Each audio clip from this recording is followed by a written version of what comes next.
Hi guys, welcome to my channel. We are in beautiful, sunny San Diego at the Symposium for Metabolic Health Conference, and I have my new friend Rhonda, who has a wonderful YouTube channel entitled Carnivore Leo. I'll make sure to have a link to her channel in the notes, and if you're a carnivore and you want to support carnivores, her channel is definitely one that you want to support. Yes, you know do. what, She's Dr. awesome. Dr. And we Ovadia, have a oh guest my appearance God. for Dr.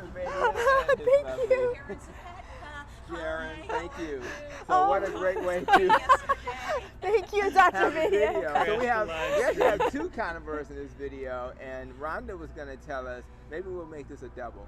Dr. Ovadia, why did you become a carnivore? And that's what this video is all about. Yeah, so I started low carb keto for a number of years, and I went to carnivore and noticed I still had some residual inflammation that resolved.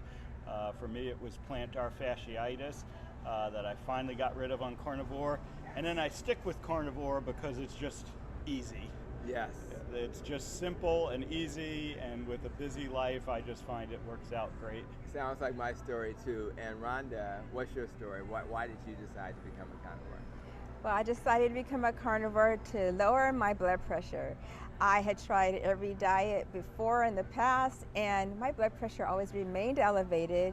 So I ran across Dr. Anthony Chaffee's video called Plants Are Trying to Kill You, and I decided on January 2nd, 2023 to give carnivore a try, and within, I'd say, 3 months after going strict carnivore, my blood pressure is now within the normal range. Nice, I love that. And so we're talking about plantar fasciitis, which is like something you don't hear often, and you're talking about the blood pressure. And a lot of people think that blood pressure is a salt issue. Is actually, in our opinion, is actually an inflammatory sugar issue. So for those who are checking us out who are afraid of carnivores, we got two carnivores here, and then one holding the camera, so you got three. And I just want to encourage you guys to, if you're curious, carnivore curious, consider this dietary pattern. I thank you guys for coming to this video, and until the next video, be safe, be well, and continue to protect your nest.